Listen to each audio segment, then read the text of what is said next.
मृत्यु की तैयारी हमको कब से आरंभ कर देनी चाहिए? अभी से, इसी क्षण से, क्योंकि मृत्यु कब आएगी पता नहीं।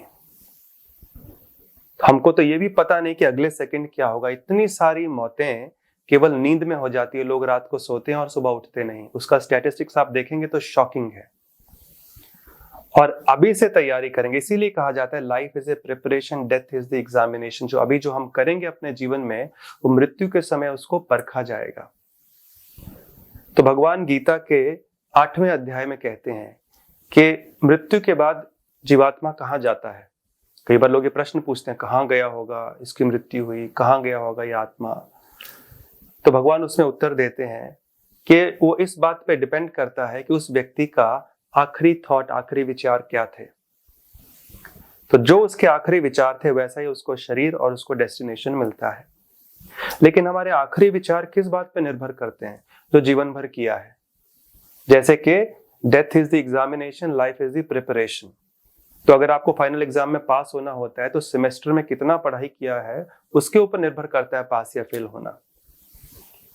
और जीवन की, मृत्यु की सफलता कैसे मानी जाती है? अंते नारायण स्मृति। अगर अंत में भगवान का स्मरण हो जाए तो अवश्य ही आत्मा मुक्त हो जाती है, आध्यात्मिक जगत जाती है, स्पिरिचुअल वर्ल्ड जाती है। दोबारा मृत्यु के पाश में नहीं फंसना पड़ेगा, दोबारा जन्म नहीं लेना पड़ेगा। आध्यात्मिक जगत में हम हमेशा के लिए आनंदमय जीवन बिताएंगे। लेकिन कोई ये व्यक्ति नहीं सोच सकता कि ठीक है ना, अंत में भगवान का स्मरण आवश्यक है ना, आखिरी विचार इंपॉर्टेंट है ना, तो जीवन भर मस्ती कर लो और अंत में भगवान के बारे में सोच लेंगे। ऐसा नहीं होता है। जो जीवन भर किया है वही याद आएगा, जिसमें आसक्ति है। जैसे कि एक कहानी है, एक बार दो पुत्र, उनके पिता बिजनेसमैन थे और इतने आसक्त थे, बिजनेस छोड़ ही नहीं रहे थे। 60-70 साल उम्र हो गई और बच्चों को भी मौका नहीं मिल रहा। और बच्चे उनके शुभ चिंतक भी थे कि इनको अभी ये आसक्ति छोड़ के भगवान में ध्यान लगाना चाहिए। मनुष्य जीवन इतना इंपॉर्टेंट है, मृत्यु कभी भी आ सकती है, उनको प्रिपरेशन शुरू कर देना चाहिए भाई। तो पिता छोड़ने को तैयार नहीं, तो उन्होंने एक पंडित जी को थोड़ा दक्षिणा दिया। बोले हमारे पिता को तीर्थ यात्रा पे ले जाओ और ये ध्यान रखना कि वो किसी तीर्थ यात्रा में ही शरीर छोड़े ताकि उनको मुक्ति मिल जाए। नहीं तो इतनी आसक्ति है, यहाँ शरीर छोड़ेंगे पता नहीं कौन सा शरीर मिल जाएगा। तो पंडित जी ले गए, लेकिन जगह जगह जिस तीर्थ स्थल पर भी लेके गए, जिस स्थान पर भी गए, ये जो पिता है इतना आसक्त था, जहां देखो धंधा धंधा, अरे यहाँ यह धंधा कर सकते हैं, यहाँ ये धंधा कर सकते हैं, वहां ये धंधा कर सकते हैं। तो पंडित जी भी तंग आ गए। उन्होंने एक संदेश भेजा पुत्रों को, भैया तुम्हारे पिता मुझसे नहीं संभल सकते, मुझे डर है कि इनके संग में थोड़े दिन और रहा तो मैं भी इनके जैसा बन जाऊंगा मुझे भी धंधा याद आने लगेगा। तो बोले नहीं, एक बार कोशिश करो, एक बार और कोशिश, हम तुमको थोड़ा और दक्षिणा दे देंगे।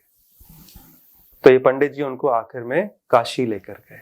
वहां पे मणिकर्णिका घाट पे उनको बिठाया। मणिकर्णिका घाट वो घाट है जहां पे आप किसी भी समय चले जाओ, किसी भी समय, साल के, दिन के, महीने के, बहुत सारे शव आपको वहां चिता पर जलते हुए दिखाई देंगे।